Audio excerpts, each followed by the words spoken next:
Bonjour à toutes et tous, bienvenue pour ce nouveau webinaire en compagnie de l'autrice Ividore. Bonjour Ivy. Bonjour Herminie. Donc nous sommes présents, Mathilde Chabert, notre éditrice, et moi-même, Herminie Baudry, chargée de communication chez ESF Sciences Humaines, pour vous présenter ce soir le nouveau livre de Ivy qui s'intitule Faire vivre son couple, traverser ensemble les étapes de la vie de couple. Donc cet ouvrage vient de sortir, enfin est sorti le mois dernier, le 15 janvier. Vous pouvez le retrouver en librairie et sur notre site esf-sciencehumaines.fr. Donc on va en discuter au cours d'un échange avec Ivy pendant 1 heure. Nous sommes ensemble jusqu'à 19 heures. Si vous avez des questions, bien sûr, n'hésitez pas à les poser dans le chat ou bien l'onglet Q&R, questions-réponses. On prendra le temps d'y répondre à la fin. Et je vais, pour commencer, laisser la parole à Mathilde Chabert, éditrice de l'ouvrage, qui va nous en faire une rapide présentation. À toi, Mathilde. Bonsoir à tous. Je vais d'abord commencer par présenter Yvidor en quelques mots pour ceux qui ne la connaîtraient pas encore. Donc Yvi, tu es docteur en psychologie et psychologue clinicienne en libéral.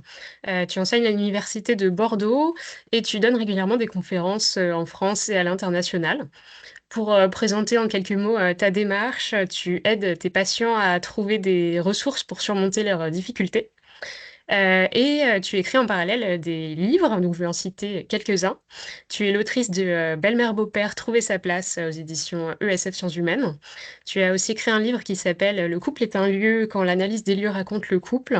On aura l'occasion de ce soir de parler un petit peu du rapport entre les lieux et l'importance qu'ils peuvent avoir dans la relation de couple. Tu as aussi écrit un livre qui s'appelle Mes parents se séparent et moi dans tout ça, aux éditions Magenta, qui lui s'adresse aux adolescents. Donc ce soir, on va parler de ton dernier livre qui s'appelle Faire vivre son couple. Il va être question du cycle de vie du couple. Donc d'abord, qu'est-ce qu'on entend par le cycle de vie du couple? En fait, ça désigne tout simplement les étapes de la vie du couple. On verra qu'il y a des étapes qui sont incontournables, comme la rencontre, les présentations, le fait d'officialiser la relation, et d'autres qui sont, je dirais, non obligatoires, comme le fait de décider ou pas d'habiter ensemble, de se marier ou de se paxer, ou encore d'avoir un enfant. Tu parles aussi dans ton livre des obstacles, donc tout ce qui va être plutôt de l'ordre de l'imprévu. Tu donnes notamment l'exemple de la maladie, plus particulièrement la maladie grave dans le cas du livre. Tu évoques aussi des étapes dont, à mon avis, on parle moins souvent, alors qu'elles sont quand même importantes dans l'histoire de la vie du couple. Je pense notamment à la retraite. Donc, que devient le couple quand l'un des partenaires ou même les deux sont à la retraite, ne travaillent plus? Ben, forcément, ça va chambouler l'organisation du couple. Tu parles aussi de la mort, donc qu'est-ce qui se passe quand l'un des partenaires meurt? Est-ce que ça veut dire pour autant que le couple meurt aussi? Et tu dis que en fait, non, pas forcément. On découvre toutes ces étapes à travers des récits et des témoignages. Donc en fait, c'est très concret. C'est ce qui rend aussi le livre très vivant. C'est qu'on découvre donc des récits de couples que tu as suivis en thérapie, parfois sur un temps assez long. Donc tu as été un peu le témoin privilégié de l'évolution de leur relation. Et on peut suivre un peu voilà, l'évolution de leur histoire dans le livre. Pour toutes les étapes que j'ai citées, les partenaires n'ont pas toujours le même rythme. Ça veut dire qu'ils n'ont pas toujours les mêmes envies au même moment. Donc il y a certaines personnes qui ont tendance à aller vite, à vouloir rapidement officialiser la relation, présenter leur partenaire, etc. Alors que d'autres personnes vont préférer prendre leur temps. Et c'est en ça que ces étapes qui sont importantes peuvent aussi bien rapprocher les partenaires s'ils vont un peu au même tempo, que les éloigner ou être source de conflit, en fait, s'ils ont un peu de mal à être au diapason. Donc on voit bien ici la nécessité de trouver des solutions, des compromis. Voilà, tu soulignes dans le livre l'importance de la communication. Peut-être sans surprise, mais tu rappelles aussi que finalement, les couples qui vont parvenir à durer le plus longtemps, ça va être ceux qui ont la meilleure capacité à communiquer, à s'écouter et à, voilà, exprimer leurs besoins et à écouter ceux de leur partenaire. On parlera aussi, pour vous donner un peu voilà, le sommaire de cette rencontre de ce soir, des couples montagnes russes. Tu nous expliqueras un petit peu ce que tu entends par cette expression, de quoi il s'agit. Mais d'abord, pour commencer, est-ce que tu peux nous parler du livre, nous dire un petit peu à qui il s'adresse? Ben, merci Mathilde pour cette présentation qui est très, très agréable déjà et très claire. Alors, le livre, il s'adresse à tout le monde en fait. C'est un livre, ce qu'on appelle un grand public, avec l'idée que le projet de ce livre, c'est justement qu'il soit simple, qu'il soit accessible. En fait, ce livre, il s'inspire du livre que tu as cité, Le couple est un lieu, avec une perspective peut-être ici où on va un peu plus accentuer les questions autour du cycle de vie et ajouter, parce qu'en fait, la clinique, c'est vivant, les relations sont vivantes aussi. Et puis, pour penser cette question du cycle de vie dans ce livre, je suis allée un peu plus loin que dans le livre Le couple est un lieu, qui est, lui, un livre orienté vers les professionnels. Le fait que ce soit un livre grand public, l'objectif, c'était quand même que toute personne puisse bénéficier de cette réflexion, de cette lecture du couple, de manière peut-être, dans certaines situations, d'avancer un peu toute seule avec cette perspective du cycle de vie du couple, et puis peut-être de pouvoir un peu régler, si on peut dire ça comme ça, certaines difficultés qu'on va rencontrer tout le long de la vie du couple, parce que la vie du couple est faite d'étapes du cycle de vie et des choses et des événements qui vont quelquefois bousculer quand même le couple. Et justement, est-ce que pour commencer, tu peux nous expliquer quelles sont les 8 étapes de la vie de couple que tu as identifiées? Alors, Mathilde a commencé à dire quelques-unes, en fait. Pour moi, les étapes vont être la rencontre. Évidemment, il faut qu'il y ait rencontre pour qu'il y ait couple. La reconnaissance de la relation, c'est-à-dire la nomination de la relation, le fait de dire nous sommes en couple, et du coup de définir un petit peu les contours de cette relation, c'est-à-dire nous sommes un couple exclusif, nous sommes un couple ouvert, nous sommes un couple qui dure, nous sommes un couple temporaire. De quoi il est fait, ce couple, pour comprendre aussi ce qu'on attend de l'autre, ce que chacun attend de cette relation et jusqu'où on peut espérer certaines choses, pour savoir aussi ce que l'autre attend de nous.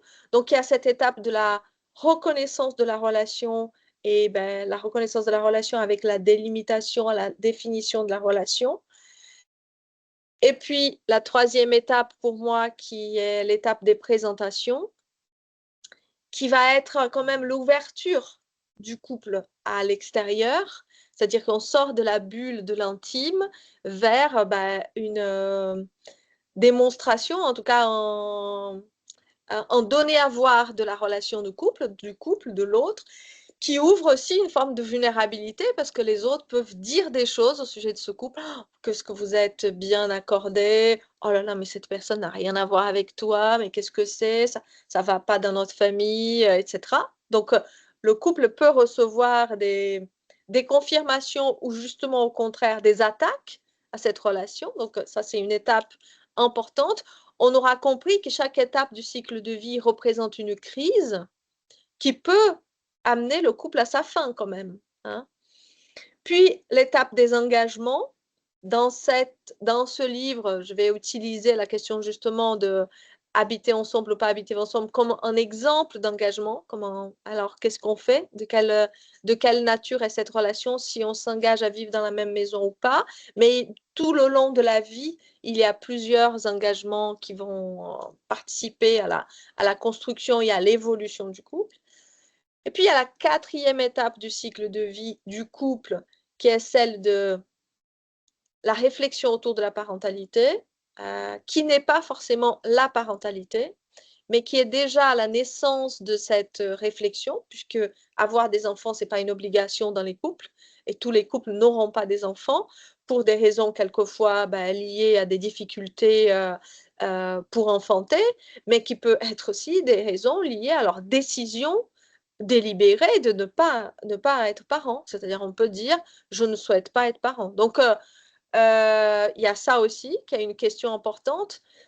Et puis l'étape que j'appelle des retrouvailles, une fois que on s'est libéré de certaines choses déjà liées à la nature de la relation, c'est-à-dire on est un peu installé dans cette histoire, sur le plan professionnel, les choses ont avancé peut-être et on est un peu plus posé, on est moins focus sur d'autres choses. Il y a un moment aussi, après une période un peu de latence de la relation, on va se retrouver au fur et à mesure. Quelquefois, cette période de latence peut être liée aussi pour les couples qui ont décidé d'avoir des enfants ou qui ont eu des enfants à ce fonctionnement du couple. Et puis, l'étape de la retraite, euh, avec tout ce que ça représente pour certains couples. Et puis, l'étape de la mort. Il y en a 8, je ne pense pas avoir dit les 8, mais voilà un peu l'idée générale. Le projet, quand même, de ce livre, c'est quand même que, jusqu'à présent, on va beaucoup aborder la question du cycle de vie des familles, mais jusqu'à présent, à ma connaissance, il n'y a pas une littérature, il n'y avait pas, ouais. Le livre Le couple est un lieu démarre ce processus pour moi, où on va parler du cycle de vie du couple, autour de la conjugalité, qui est pour moi différent du cycle de vie des familles. Et je trouve que ça pourrait être un peu réducteur, ou en tout cas ne pas donner la lecture suffisante pour penser le couple, de associer, accoler le cycle de vie du couple au cycle de vie des familles. Et pour en revenir aux étapes que tu as citées, est-ce que tous les couples passent par cette étape ou ça concerne vraiment tout le monde? Alors, les couples qui se séparent avant la retraite, ils passent pas la Oui, phase de la retraite. évidemment. Euh, Voilà. Donc, ça ne peut pas concerner tout le monde parce que certains couples s'arrêtent avant. Mais Mm, en fait, dans les couples qui durent, chacune de ces étapes que j'ai citées là vont être des étapes significatives. Alors, mm. on peut avoir le sentiment de ne pas avoir vécu ça comme une crise. L'autre jour, quelqu'un dans un post disait: Ah, nous sommes en pleine 5e étape, c'est-à-dire l'étape des petites retrouvailles. Donc, bon, qu'est-ce que ça donne pour nous, ça?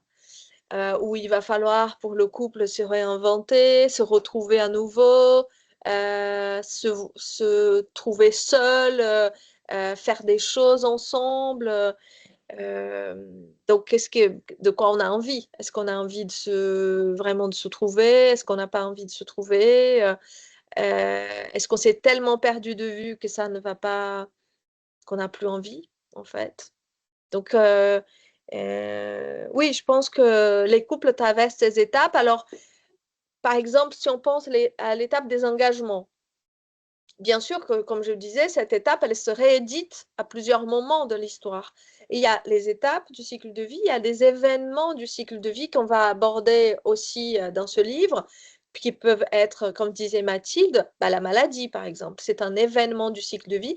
C'est pas quelque chose que tous les couples vont traverser. Alors que là, quand je vous parle de ces 6 étapes, les couples qui restent ensemble jusqu'à la fin de la vie de l'un et de l'autre, ils traversent toutes ces étapes-là. De manière plus ou moins, on va dire, conflictuelle ou plus ou moins mouvementée, mais ils doivent surmonter ces étapes-là. Et puis, ces événements de vie qui sont peut-être la maladie d'un enfant, qui ne peut pas être une étape, c'est-à-dire un enfant en situation de handicap, c'est toute la vie pour ce couple, toute la vie pour l'enfant, bien entendu. Mais donc, comment on fait avec cet événement de vie qui va transformer nos vies? Euh, ouais. Et est-ce que parmi les étapes que tu as citées, il y en a qui sont particulièrement critiques, qui sont vraiment source de crise ou même de séparation, peut-être dans certains cas?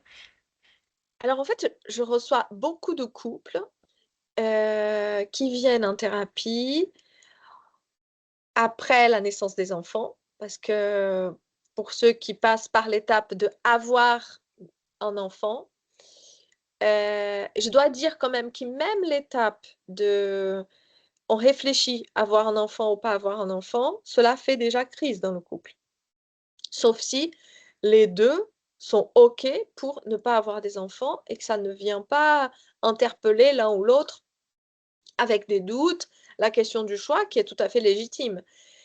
Et puis, si on n'est pas interpellé par notre entourage, parce que quelquefois, entre nous, c'est clair, mais l'entourage, même aujourd'hui, 2026, l'entourage peut dire, mais attendez, ça fait 5 ans que vous êtes ensemble, pas d'enfants, l'horloge biologique, et puis le couple, alors je vais dire ça en rigolant, les malheureux disent, bon, alors d'accord, on va avoir un enfant, ils font le premier, et puis tu vas pas quand même avoir un enfant unique, c'est quand même pas une bonne chose. Donc il y a quand même une pression sociale. En fait, le couple ne vit pas que dans une bulle et quelquefois l'extérieur va interpeller les choses. Robert de Burgès le dit, c'est-à-dire que les couples d'avant, les couples des années 60, les couples des années 50 et avant, dans ces couples-là, peut-être même 70, 80, dans ces couples-là, 70 peut-être, 80 un peu moins, mais dans ces couples-là, les enfants étaient le ciment de la relation. La notion de couple, elle était moins aussi présente comme la conjugalité telle qu'on a séparé, parce que les thérapeutes de couple, les travailleurs sociaux ont séparé un peu, la sociologie a un peu séparé le couple en couple conjugal et couple parental. Ce qu'avant n'existait pas. En couple, c'était fait pour faire une famille. Donc la question avoir ou pas des enfants, c'était pas une question vraiment dans les couples. On se met ensemble pour faire famille. Et donc les enfants étaient le ciment de cela, de ces couples-là. Aujourd'hui, les enfants, pour dire comme dit Burgès, mettent à mal, en fait, ébranlent le couple de façon à quelquefois convoquer les couples dans cette conjugalité qui ne correspond plus à ce qu'on voulait, à ce qu'on attendait, à ce qu'on avait et qui nous convenait. Donc, la phase après naissance des enfants, ben, c'est très importante. La phase aussi, je trouve, de ces petites retrouvailles, c'est-à-dire le couple qui est ensemble déjà depuis 10 ans ou qui est ensemble depuis 7, 8 ans, 15 ans, qui commence à devenir ce qu'on pourrait appeler un vieux couple, mais quelquefois on est jeune, hein, on n'est pas, quand les gens se connaissent tôt se rencontrent tôt, ben, un couple, s'ils se connaissent, ils ont 16, 17 ans, en fait, un couple qui a presque 15 ans de vie, ils ont 30, 31 ans, 32 ans. Ce sont des jeunes personnes, mais qui sont dans un couple depuis très longtemps. Et il y a là une crise quelquefois de ces retrouvailles. Donc ça, c'est aussi une étape qu'on rencontre très souvent. Et puis de plus en plus, peut-être que d'autres thérapeutes de couple qui sont là confirmeront ça, de plus en plus au moment de la retraite. Parce qu'au moment de la retraite, on va se dire, on fait un petit bilan de vie, on va se dire, moi j'ai peut-être encore 20 ans à vivre, j'ai en tout cas peut-être 10, 15 ans à vivre en pleine forme, et l'horloge tourne aussi sur mon état de santé, ma vie, la mort, etc. Je veux que ça marche bien. Enfin, je veux être heureux et je veux me sentir bien dans un couple. Donc, il y a assez souvent, je trouve maintenant, des demandes de thérapie de couple à cette étape du cycle de vie. Enfin, c'est pas ce que je vous raconte là, c'est totalement empirique. Je n'ai pas fait une recherche sur ça. C'est de l'observation clinique autour des demandes de thérapie et de cette demande nouvelle, hein, autour par exemple, Mais c'est vrai qu'il y a des recherches qui ont été faites. Je les ai lues au Brésil, mais sans doute en Europe aussi. Et en Europe aussi, dans le livre d'ailleurs, le couple est en lieu, je le cite, le nombre de séparations est plus élevé maintenant avec les personnes dites des personnes âgées qu'à une autre époque. On a une première question dans le chat qui te demande, est-ce que tu peux détailler ce que tu appelles la période des petites retrouvailles? Est-ce après les projets d'enfants et l'équilibre parental conjugal, c'est lié à ça? Si tu peux préciser. Ouais, oui, oui, oui. Alors, les petites retrouvailles, pour moi, c'est une étape où, si on pense dans la perspective où il y a des enfants, imaginons cette perspective-là. Le couple a avancé, les enfants sont un peu plus autonomes. Ces petites retrouvailles, elles vont être pour moi un peu concomitantes à l'autonomie des enfants. C'est-à-dire, plus les enfants sont autonomes, plus il y a la possibilité et opportunité de faire les petites retrouvailles. Et les petites retrouvailles, c'est maintenant on a, tiens, on est un week-end tout seul. On n'est peut-être pas encore totalement avec les enfants qui sont partis de la maison. On n'est pas forcément seul à la maison, si on pense ces couples-là. Hein.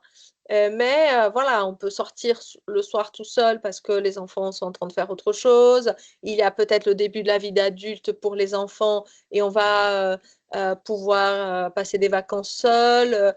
C'est un peu ça, les petites retrouvailles. Si on imagine un couple qui n'a pas d'enfants et qui est ensemble depuis un certain temps, les petites retrouvailles, c'est voilà, il va falloir peut-être animer quelque chose, créer des choses nouvelles entre nous, parce que le risque, ça serait qu'on soit dans un plan-plan, avec cette idée d'être un vieux couple, ce qui n'est pas la même chose pour un couple qui se retrouve, par exemple, les familles recomposées, où on est ensemble, on a 35-40 ans, ou 45 ans, 50 ans, mais on vient de se rencontrer.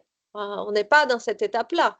Donc, cette étape, elle viendra plus tard. Mais en fait, l'étape des petites retrouvailles, c'est une étape qui, après la période d'accalmie du couple, la stabilité de la relation, là, on est ensemble, ça fait un certain temps, on se connaît bien, on a un petit ronron entre nous.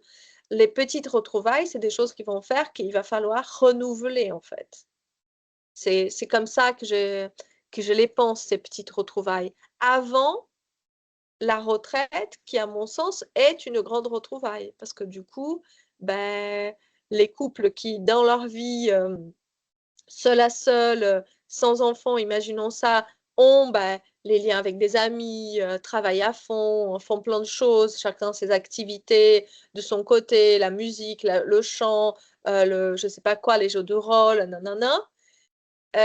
Si ces couples, à un moment donné, ne viennent pas se retrouver, le risque, c'est que quand même qu'on se perde de vue et qu'à un moment donné, par exemple au moment de la retraite, on se dise: «Mais qu'est-ce qu'on va faire de tout ce temps ensemble? On ne se connaît pas, on ne se reconnaît pas et puis j'ai pas envie de ces temps partagés», d'ailleurs. Moi, je pense à des couples pour lesquels, en fait, je pense à une dame qui disait: «Mais en fait, il est, plus occupé maintenant qu'il est à la retraite que quand il était au travail». C'est-à-dire que tout est fait pour faire des choses ailleurs. Je pense à la crise du covid, par exemple, où il y a eu 30 de plus de divorces à cette période-là. L'année après le covid, c'est une année où il y a eu 30 de plus de divorces. C'est quand même gigantesque. Ouais. Avec cette idée de on est obligé d'être ensemble et on n'a plus le travail pour faire tampon, on n'a plus les déplacements, on n'a plus les sorties avec les copains et tout ça. Et donc là, c'est nous dans notre bulle, famille ou couple. C'était radical pour certains. Ouais. Et Et tu donnais aussi, pardon, oui. pardon, vas-y Mathilde, je t'en Je voulais prie. juste rebondir sur ce que tu disais, Evie. Tu donnais aussi l'exemple inverse dans le livre d'un monsieur dont la vie était très centrée sur son travail et qui, à l'heure de la retraite, était complètement désœuvré, alors que sa femme avait plein d'activités, une vie sociale, etc. Et ça créait aussi une dissonance, en fait, dans le couple, entre les deux. Totalement, totalement. C'est vrai qu'il y a des couples où des couples très complémentaires basés sur l'idée que monsieur ou madame, mais plus souvent quand même encore aujourd'hui, 2026, monsieur travaille, gagne des sous pour entretenir la famille et madame s'occupe des enfants, de la maison, de la vie sociale du couple, etc. La retraite représente que c'est lui qui était souvent à l'extérieur quelquefois mobilisés avec des voyages, quelquefois même avec du travail, comment dire, de la mobilité qui fait que le travail se passe par exemple à Paris la moitié de la semaine et tout ça. Tout d'un coup, il revient, mais il revient toute la journée, tous les jours, dans un territoire, et là on est dans la question des lieux, qui était très investi par madame, et que tout d'un coup, il va falloir faire de la place. Je pense à plein de situations où madame peut dire, mais il est sur mon canapé, il est assis sur le canapé, il passe sa journée sur le canapé, et moi je sais pas trop quoi faire, quoi. Enfin, moi, ça me gêne cette présence où là j'ai mes affaires à moi, j'ai mes choses à moi, puisque elle a continué à tisser sa vie sociale et sa vie n'a pas beaucoup changé avec la retraite de monsieur. Donc, elle a toutes ses activités. Elle fait de la marche avec des amis, elle va à tel endroit, à tel jour, et elle dit, mais ça me paraît très étrange de le laisser à la maison, alors que d'habitude, c'était lui qui me laissait. Et ça vient rabattre les cartes de l'organisation, du fonctionnement du couple. Et ça, c'est pas du tout évident, hein. Ça met des tensions, évidemment. On a un témoignage d'ailleurs à ce sujet de Sabine qui nous dit je confirme les situations de crise au moment de la retraite. D'une part, quand les deux personnes n'ont pas le même âge et donc l'une ou l'autre arrive à la retraite plutôt que l'autre. Et d'autre part, quand il y a eu des enfants de part et d'autre. Donc souvent, il y a aussi une crise sur où aller habiter maintenant, proche de quels enfants et petits-enfants. Et donc, les deux membres du couple se positionnent car les deux ont travaillé et ont une indépendance financière. Et elle précise que ce qui n'était pas le cas dans la génération des personnes nées après la guerre, vu que voilà, les conjointes ne sont plus obligées de suivre le mari. Donc, effectivement, ça va dans ton sens. Mm. Bah ouais, mais c'est super. Merci Mm. beaucoup. Merci, Sabine. C'est Sabine. C'est ça. Merci, Sabine. Et tout à l'heure, tu parlais justement du couple comme un lieu, et donc c'est aussi lié, tu en parles dans ce livre-là, et c'est aussi l'objet d'un de tes précédents ouvrages. Est-ce que tu peux nous expliquer un peu comment t'es venue l'idée de penser le couple comme un lieu, justement? En fait, je dois dire quand même que tous les livres que j'ai écrits sont le reflet de la clinique. En fait, je ne pense pas toute seule. Je pense avec ce que les gens m'amènent, ce qui se dit. Et puis, même pour ce livre du cycle de vie, c'est les personnes qui le disent. Par exemple, oui, mais ça fait 10 ans qu'on est ensemble, il faut que on se marie, on se paxe, mais on ne peut pas rester comme ça. Oui, mais alors ça fait déjà 5 ans, on est toujours chacun en colocation de son côté, mais qu'est-ce qu'on va faire? Enfin, les personnes, elles amènent cette idée, à telle étape de l'histoire du couple, si quelque chose ne change pas, si on passe pas à une autre étape, ça fait crise et c'est le temps de. Et donc, c'est la question de l'espace et du temps. C'est-à-dire, très souvent, on va pouvoir encore dans la clinique amener un peu plus les questions du temps, mais les questions de l'espace, c'est encore plus rare, je trouve, dans l'espace de la clinique, on va dire. Et en fait, j'ai écrit un premier texte, je crois que c'était 2021, sur cette question, justement autour de, oui, un premier article en 2021 sur la question de se déplacer, c'est-à-dire quels sont les effets du déplacement dans les couples quand un couple va d'un endroit à un autre, d'un espace à un autre. Par exemple, les effets des week-ends, les petits week-ends que les couples prennent. Je pense à des situations où on était très mal, on est parti en week-end et on était bien. Cette espèce de bulle qui fait qu'on sort du quotidien, qu'on sort de la pression de l'espace, de la maison, de ce territoire-là qui quelquefois est très chargé d'obligations, de contraintes, etc. L'idée du temps, quelquefois les couples disent on va se faire un temps, on va faire un break. Chacun va de tel côté pour expérimenter le manque, l'absence, etc. Et donc, je me disais, quel est l'effet de ces lieux, de ces espaces, de ces territoires? Alors, sans doute très inspirée par la clinique de la migration, hein, parce que j'écris beaucoup sur ces questions et c'est vraiment un sujet important pour moi, notamment chez les ESF. Il y a 2 livres qui ont été publiés, un premier par moi et Odile Révérend-Coulon, qui s'appelle Le migrant et sa famille. Un deuxième avec Maria Borchardt qui s'appelle Mobilité, migration, repenser l'approche systémique à l'heure de la mondialisation. Donc ça, cette question de l'espace, du territoire, des frontières, du déplacement, c'est quand même quelque chose de très présent dans mon esprit. Et sur le plan clinique, je vais observer que ces déplacements, ces changements de lieu ont un effet sur la relation. Et puis, je développe dans le livre Le couple est un lieu, avec l'aide quand même de la réflexion autour des travaux d'un urbaniste qui s'appelle Aldo Rossi, urbaniste et architecte italien, et puis les travaux du philosophe Bachelard sur la question des lieux. Et je vais développer et penser le couple comme un lieu. C'est-à-dire que si on devait imaginer le couple comme un lieu, si on devait imaginer les lieux qui racontent le couple, quels seraient ces lieux? Alors, sur le plan physique, matériel, quels sont ces lieux-là, mais aussi sur le plan métaphorique. Si notre couple était un lieu, il serait comment?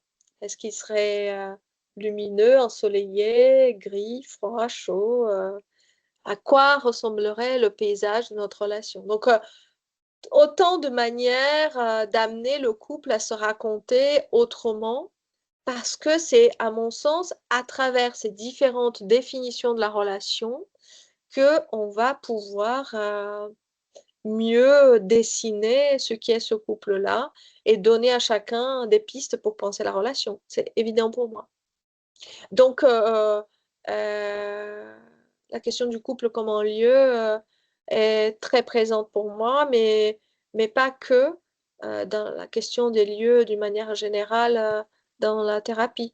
Et d'ailleurs, après ce livre, Le couple est un lieu, il y a eu un livre qui a été publié de Mauricio Frisin dans la collection qui je dirige, qui s'appelle Art de la psychothérapie, qui est un livre qui s'appelle L'espace en thérapie.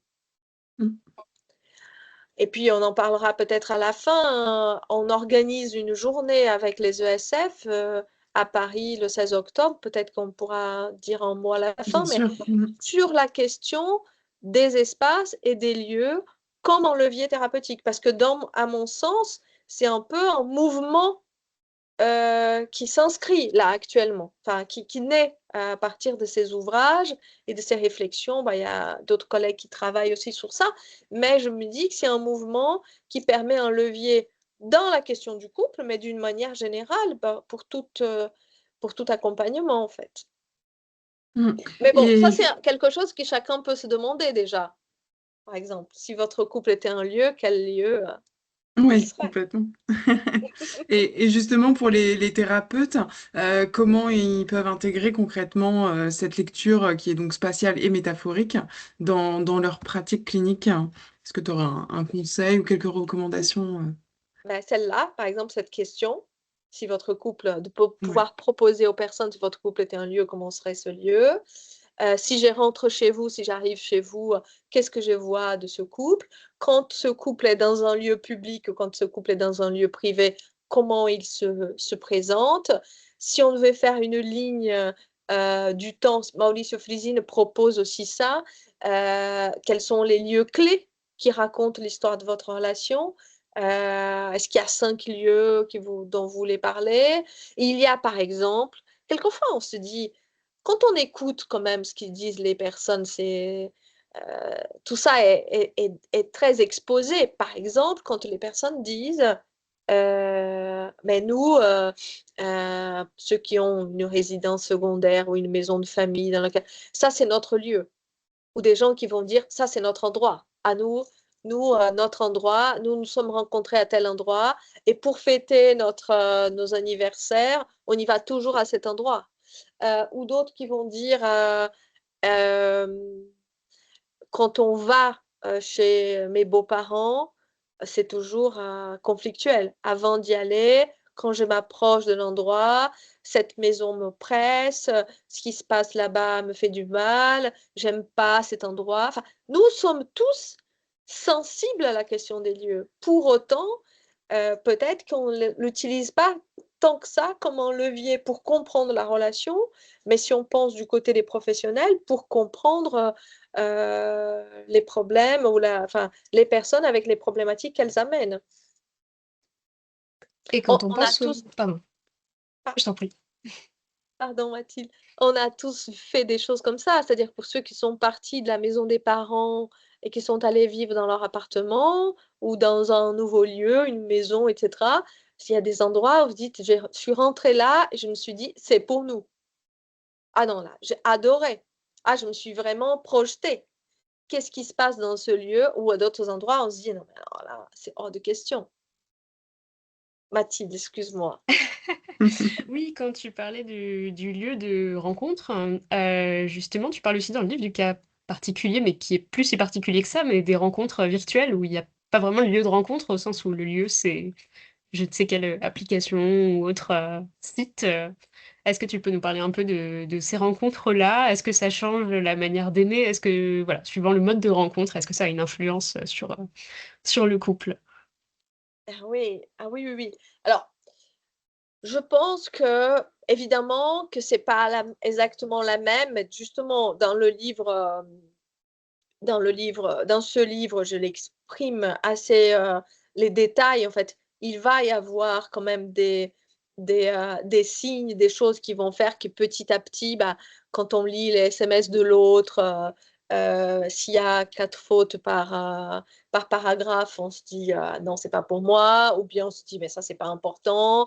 Heu, Quand il y a la façon de que la personne a de s'adresser à nous. Donc en fait, déjà, dans la question des sites de rencontres, dès le départ, il y a des choses qui vont jouer un rôle, qui vont nous donner envie de continuer ou moins envie de continuer, comme dans la rencontre physique. C'est-à-dire, on rencontre quelqu'un, on le voit, on se dit: «Tiens, j'ai envie d'approcher» ou «J'ai pas envie d'approcher» ou «J'ai envie de parler». La personne me dit une phrase, je dis: «Ah, c'est mort». Enfin, voilà, il y a aussi ces mêmes, codes de la séduction qui surgissent, en fait. Pour autant, je pense qu'il y a comme une espèce de palmarès du des représentations de ce qui est le best-of, qu'est-ce qui est le meilleur de la rencontre. La rencontre la plus, fascinante, c'est le coup de foudre, qui est peut-être d'ailleurs un symptôme. Je ne sais pas si le coup de foudre, c'est toujours quelque chose de très positif, hein. Quelquefois, c'est un piège, le coup de foudre. Tiens, j'ai cette personne, peut-être que c'est bah, justement parce que c'est trop familier et que c'est trop familier, pas du bon côté de la force, on va dire. Mais le coup de foudre, c'est quand les couples racontent cette première rencontre, le coup de foudre, c'était j'ai vu, c'était elle, c'était la femme de ma vie, c'était lui, c'était l'homme de ma vie. Il y a une espèce de fantasme, et de croyance autour de ça qui rend le couple presque idéal. La rencontre physique qui arrive petit à petit, c'est-à-dire on apprend à s'aimer, on apprend à se découvrir. OK, c'est pas mal, d'accord, c'est bien. Mais la rencontre en ligne, pour certains, alors peut-être plus pour les cinquantenaires, pour les quarantenaires, moins pour les jeunes gens qui sont beaucoup plus habitués, peut-être moins complexés par ces questions-là. Mais pour, certains, ça reste un truc on est un peu gêné de le dire quand même.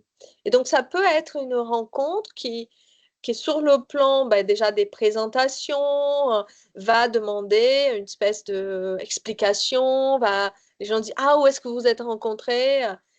Quelquefois, certains vont même créer une histoire pour ne pas dire que c'était sur un site de rencontre. Donc moi, je pense que ces rencontres, sur le net peuvent être des rencontres, très très belles et des rencontres durables avec des personnes, des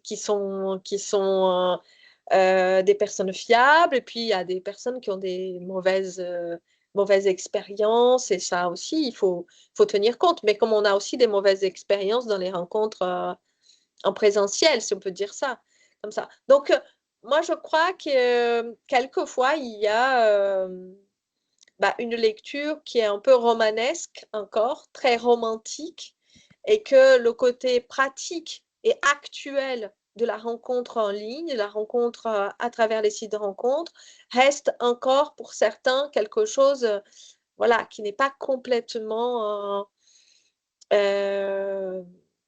avouable ou connoté de manière positive. Je ne sais pas ce que vous en pensez, parce que peut-être que ce n'est pas le cas, c'est pas ça comme ça. On a eu une question justement, mais qui répond quand tu disais que le coup de foudre, pas forcément du bon côté de la force. Est-ce que tu peux expliquer en quoi justement le coup de foudre peut être un symptôme et pas forcément positif, hein? Ouais, alors c'est Freud qui disait ça, hein, que le coup de foudre, c'est l'expression de l'inconscient. Et l'expression de l'inconscient, c'est pas forcément toujours les meilleures expressions. Ça peut être l'expression symptomatique de l'inconscient. C'est parce que dans le coup de foudre, alors qu'on ne sait rien de l'autre, il y a quelque chose comme une évidence qui est liée au familier.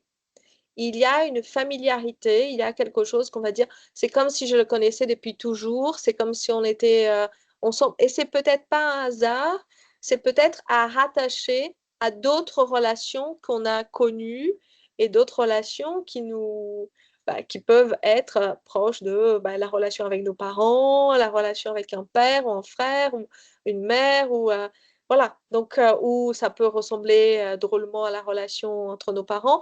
Siggy Hirsch, et je commence le livre, je parle de ça, disait, non, c'est dans le livre Belle-mère, beau-père, je crois, où je vais parler de ça, c'est on n'est pas amoureux d'une personne, mais du type de relation qu'on peut établir avec elle. Et le type de relation qu'on peut établir avec elle, c'est très souvent lié à notre histoire. Donc, le coup de foudre peut être super génial, top, mais le coup de foudre peut être aussi une expression symptomatique inconsciente. Voilà, je ne sais pas si je peux dire plus que ça, mais je ne sais pas si ça vous parle aussi. Merci. On a une autre question dans le chat. Est-ce qu'il y a des étapes ou des crises spécifiques qui concernent les couples de cultures différentes? Ouais. Alors, pas des crises spécifiques aux couples de cultures différentes, mais les couples de cultures différentes traversent ces étapes du cycle de vie avec l'idée que on n'a pas les mêmes représentations. On n'a pas les mêmes codes. Et que, par exemple, la rencontre, la séduction ne se fait pas de la même manière dans une culture et dans une autre culture, et que les couples culturellement mixtes, ils doivent déjà passer ce cap-là de comprendre la séduction, d'établir la relation avec les codes que l'autre nous, alors j'allais dire nous impose, mais nous propose plutôt. Et puis, quelquefois, les couples culturellement mixtes, ils vont être mis à mal dans l'étape des présentations, par exemple. Parce que les présentations, elles sont là un peu hiérarchisées aussi, hein. Les présentations aux copains, quelquefois aux colocs, les présentations aux amis d'enfance, les présentations à la fratrie, aux parents, aux grands-parents, les présentations aux enfants, quand on parle de famille recomposée. Tout ça indique aussi des petits engagements. Ce sont aussi des étapes qui signent de l'engagement. Donc en fait, les couples culturellement mixtes, ils vont vivre ces étapes-là avec le plus un, comme dirait Philippe Caillet, de la culture. Donc la culture va se mêler, dans le bon sens du terme, à chacune de ces étapes. Et par exemple, la question de l'enfantement, d'avoir des enfants ou pas, de devenir parent ou pas, la question de la conjugalité, etc. Ça me fait penser que dans ce livre, il y a tout un chapitre dédié à la sexualité, parce que je me dis, la sexualité, ce n'est pas une étape du cycle de vie, mais la sexualité traverse les couples dans chacune de ces étapes du cycle de vie. Et à chacune de ces étapes du cycle de vie, la sexualité va prendre une allure différente, en fait. Et donc, voilà, tout ça, elle est aussi lié à comment faire couple et le faire couple culturel, la sexualité En fait, la sexualité est très orientée par la culture aussi, hein. Et tu montres dans le livre que la reconnaissance du couple, donc l'affirmation de son existence, c'est donc une étape essentielle.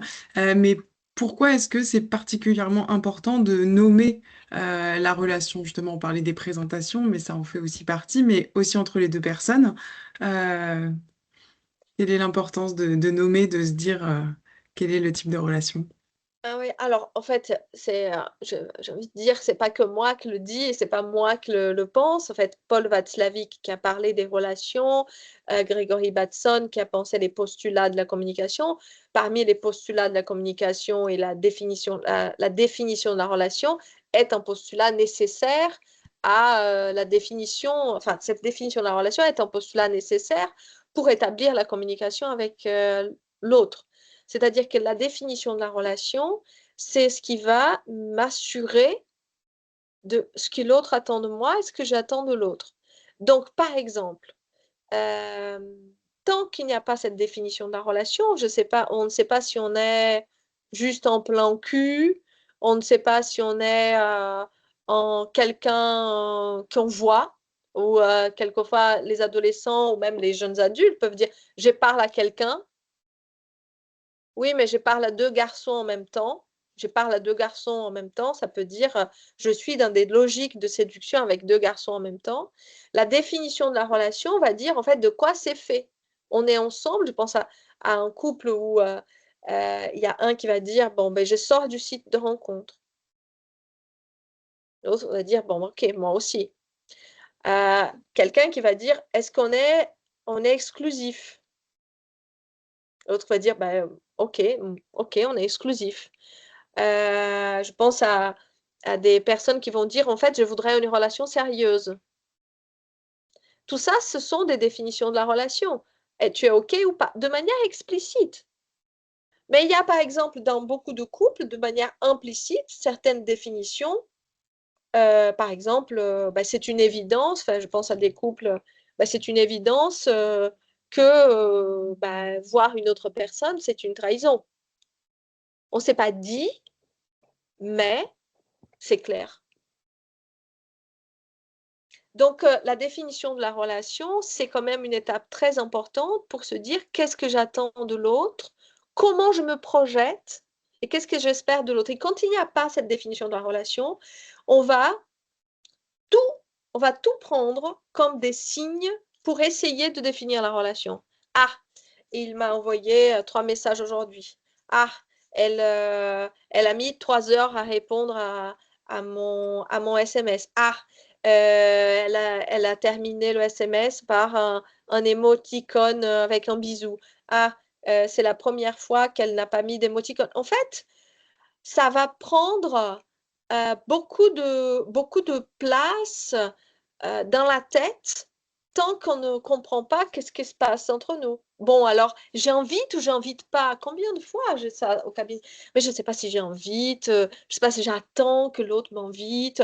Oh, mais je me dis, bon, peut-être prendre un verre, mais ah ben, je vais pas oser. Enfin, je sais pas.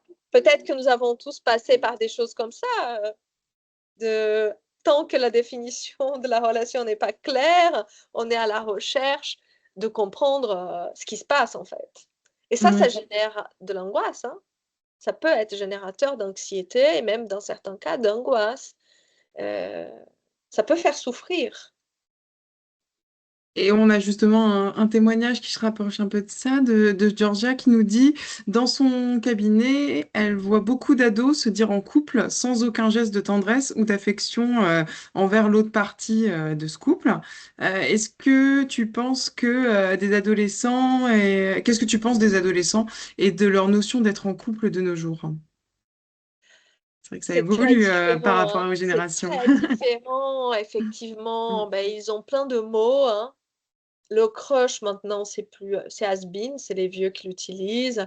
Ben, ils ont une nomenclature, tellement riche pour définir des types de relations, mais totalement. D'ailleurs, ça serait intéressant de faire un livre pour les ados, Il y en a, Mathilde, un livre qui parle de ça?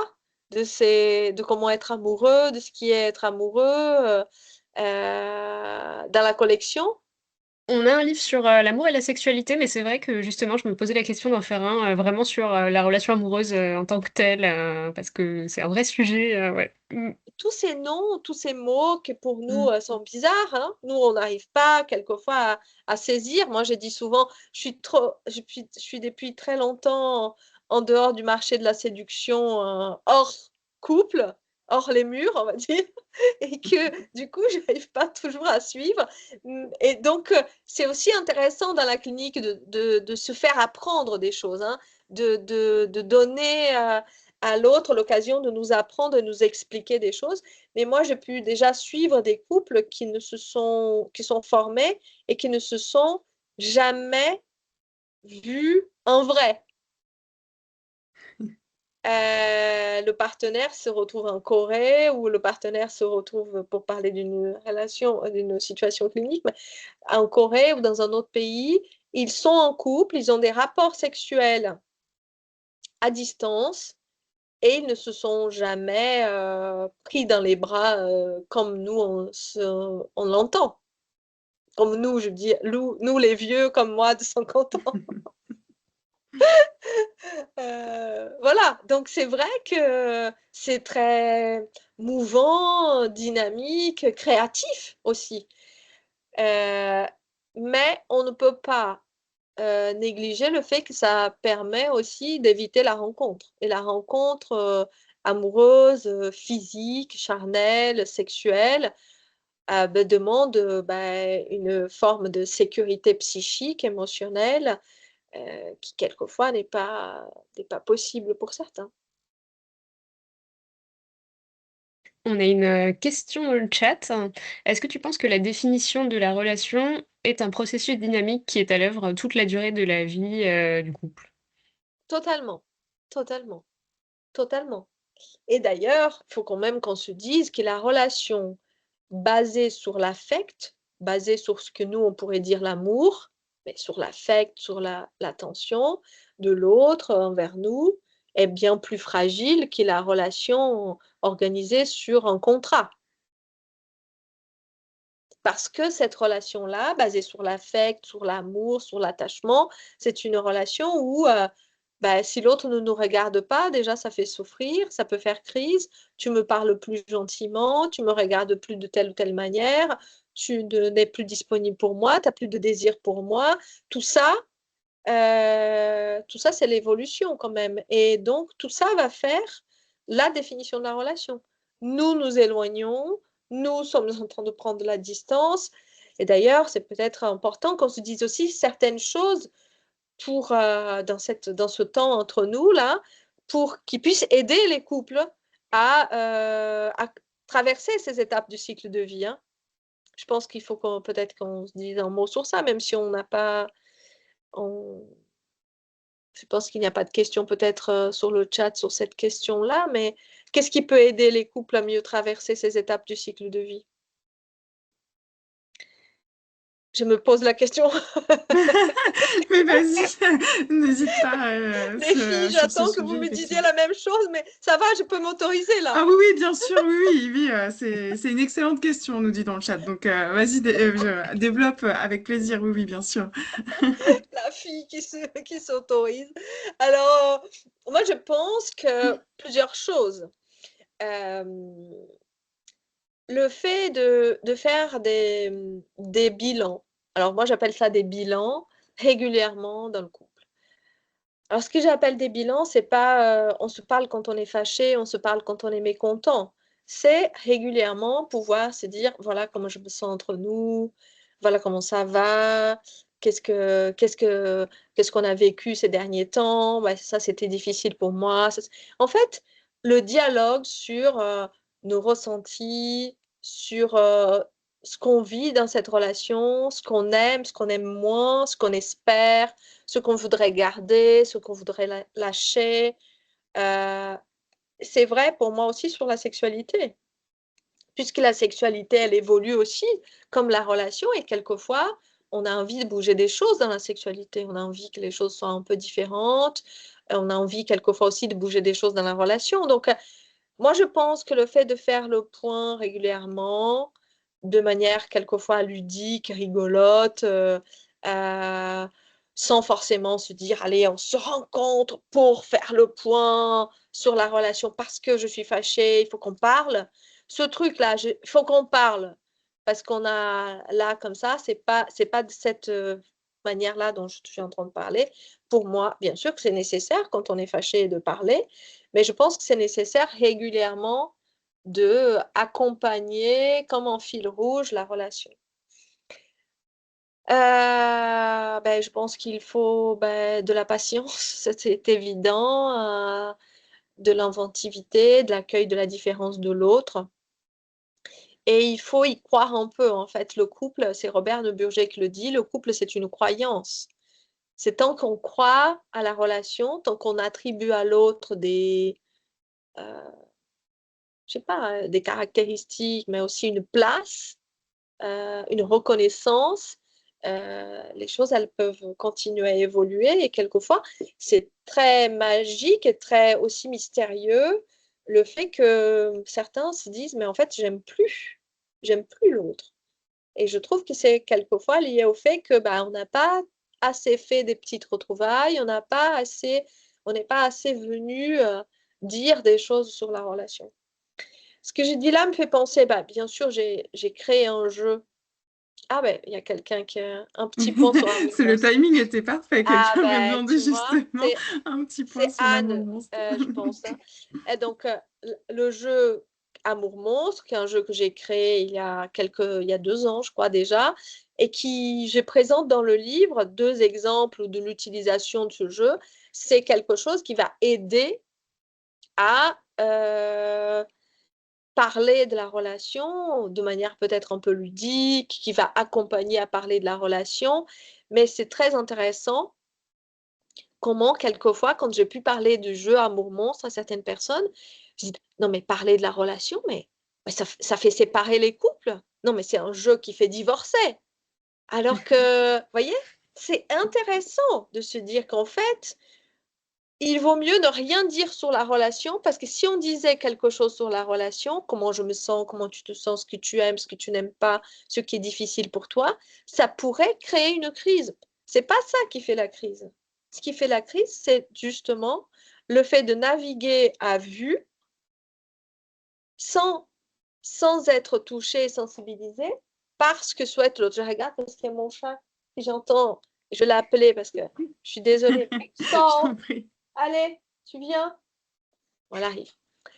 Et donc ça, c'est quand même un truc très intéressant. Et d'ailleurs, c'est drôle parce que les couples, on ne demande pas forcément les mêmes choses en fonction des étapes et des moments. J'avais dans mon couple, qui est un vieux couple, hein, ça fait presque 30 ans que nous sommes ensemble, moi j'avais dit dernièrement, j'ai dit maintenant, je ne veux pas de cadeaux, je veux des moments. Par exemple, je ne veux plus recevoir un objet qui fasse cadeau, je voudrais des moments. Et, mon mari m'a offert il n'y a pas longtemps ce t-shirt qui m'a dit: «Tu dois le porter».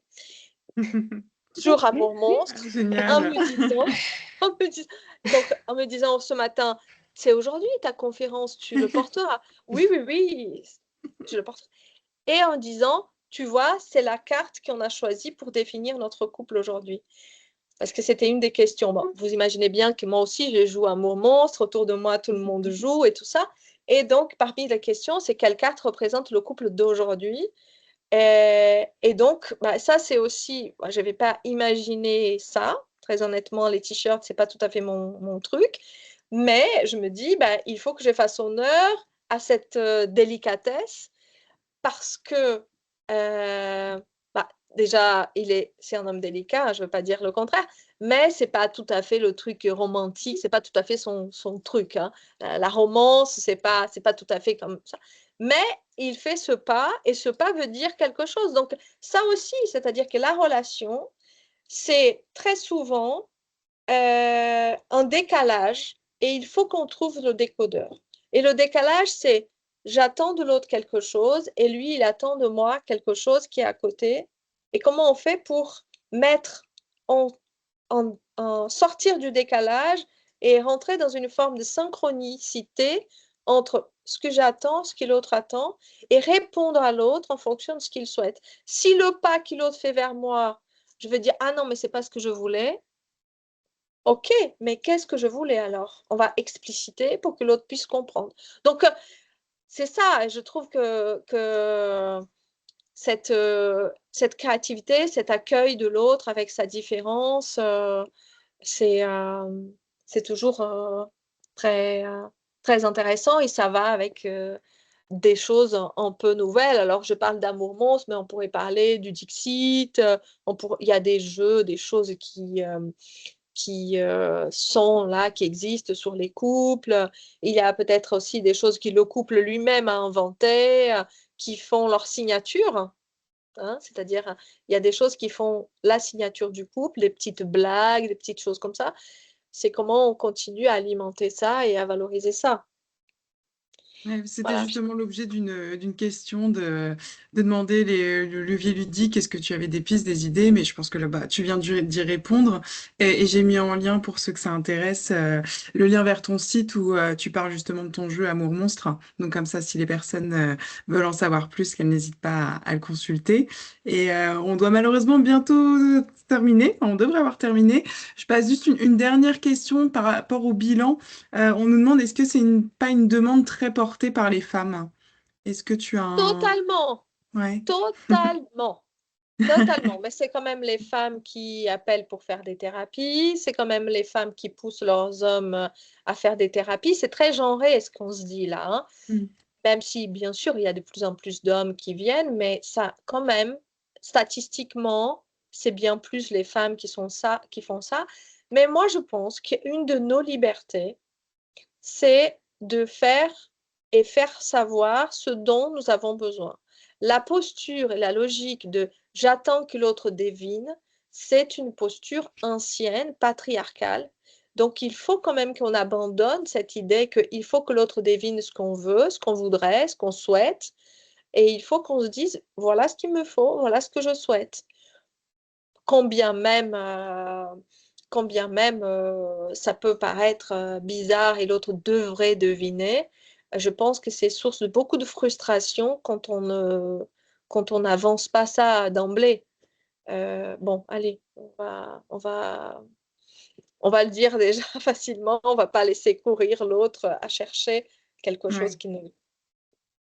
qu'on sait déjà à l'avance. Vous avez vu Mm. qu'il y a quelqu'un qui est arrivé là, Oui, on le voit qui bien assiste à la sagement. conférence sagement, mais c'est ma co-thérapeute. Et une toute dernière question, mais voilà, qui rebondit aussi sur ce qu'on vient de dire. Comment justement réussir après un certain temps de couple, en tant qu'homme, à bien répondre aux demandes de son épouse, en fait, une personne qui demande comment répondre aux demandes de son épouse. Est-ce que tu Déjà, auras un je trouve dernier conseil pour conclure ça, là-dessus? je trouve déjà très mignon de se interroger parce que c'est ça. C'est comment répondre aux besoins de l'autre. Ça, c'est une question que nous devons tous nous poser dans des Oui, couples homosexuels, des couples hétérosexuels, des couples polyamoureux. Enfin, on doit répondre à cette question. Comment on fait euh, accueillir les besoins de l'autre, jouer ce rôle et cette fonction thérapeutique qu'est le couple. En fait, le couple a des effets, toi aussi Mathilde, à quelqu'un, a Il des était sage effets, jusque-là, mais là, c'est trop. des effets thérapeutiques qui sont basés sur ce dont on a besoin. Je crois que la meilleure manière, c'est poser la question et faire ces petits points là dont on parle. Qu'est-ce qu'on veut, de quoi on a envie ensemble, vers quoi on veut aller. Il y a un thérapeute argentin qui s'appelle Nasio. Il dit dans un couple, il y a 4 piliers. L'affect, l'amour, on pourrait dire, mais l'affect, ce qu'on porte, les émotions, la sexualité, la communication et les projets. Ces 4 piliers n'ont pas besoin d'être au taquet tout le temps. Et en fonction des étapes du cycle de vie, quelquefois, ils ne sont pas tout à fait au top et ça circule, etc. Mais par exemple, ça peut être les 4 questions qu'on pourrait poser déjà d'ailleurs à Amour Monstre, mais qu'on pourrait se poser entre nous.